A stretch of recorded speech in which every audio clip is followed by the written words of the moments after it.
Football মানেই আবেগ, কিন্তু মাঠের মধ্যে প্লেয়ারদের সময় নষ্ট করা বা অহেতুক নাটক করা কি আপনার বিরক্তির কারণ হয়?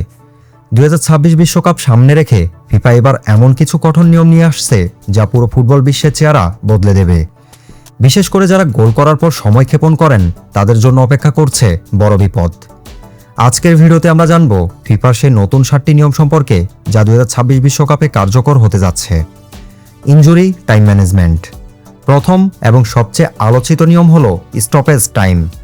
কাতার বিশ্বকাপে আমরা দেখেছি 10-15 মিনিট পর্যন্ত অতিরিক্ত সময় দেওয়া হয়েছে। 2026 বিশ্বকাপে এটি আরও নিখুঁত করা হচ্ছে। মাঠের প্রতিটি সেকেন্ডের হিসাব রাখা হবে যাতে কোনো দলই নাটক করে সময় নষ্ট না করতে পারে। নতুন অফসাইড প্রযুক্তি। অফসাইড নিয়ে বিতর্ক শেষ করতে ফিফা আরও উন্নত সেমি অটোমেটেড অফসাইড প্রযুক্তি ব্যবহার করবে। এটি চোখের পলকে নিখুঁত সিদ্ধান্ত দেবে, ফলে VAR চেক করতে এখন আর মিনিটের পর মিনিট অপেক্ষা করতে হবে না। 48 দলের নতুন ফরম্যাট। আমরা জানি 2026 বিশ্বকাপে 32টি দলের বদলে মোট 48 দল অংশ নেবে, কিন্তু নিয়ম হচ্ছে গ্রুপ পর্বে এখন আর 3টি নয়, বরং 4টি দলে গ্রুপ থাকবে।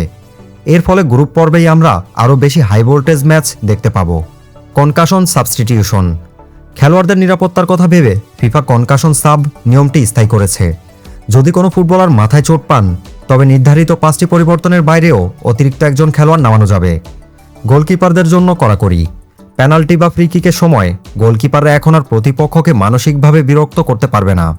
গোলপোস্ট ধরা বা অন্য কোনো অঙ্গভঙ্গি করে বিভ্রান্ত করার চেষ্টা করলে রেফারি সাথে সাথে অ্যাকশন নেবেন। রেফারিকে ঘিরে ধরা নিষেধ। ফিফার নতুন নির্দেশনা অনুযায়ী রেফারির কোনো সিদ্ধান্তের প্রতিবাদ জানাতে পুরো দল তাকে ঘিরে ধরতে পারবে না। শুধুমাত্র দলের অধিনায়ক রেফারির সাথে কথা বলতে পারবেন। অন্য কেউ ভিড় করলে সরাসরি হলুদ কার্ডের সম্মুখীন হতে হবে। ব্লু কার্ডের গুঞ্জন ও টাইম পেনাল্টি। যদিও এটি এখনও পরীক্ষামূলক পর্যায়ে, তবে গুঞ্জন রয়েছে যে ফিফা ব্লু কার্ড বা সিনবিন নিয়ম চালু করতে পারে।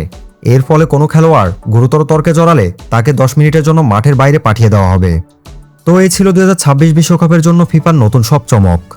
আপনার কি মনে হয় এই নিয়মগুলো ফুটবলকে আরও সুন্দর করবে নাকি মাঠের উত্তেজনা কমিয়ে দেবে? কমেন্টে আপনার মতামত জানান।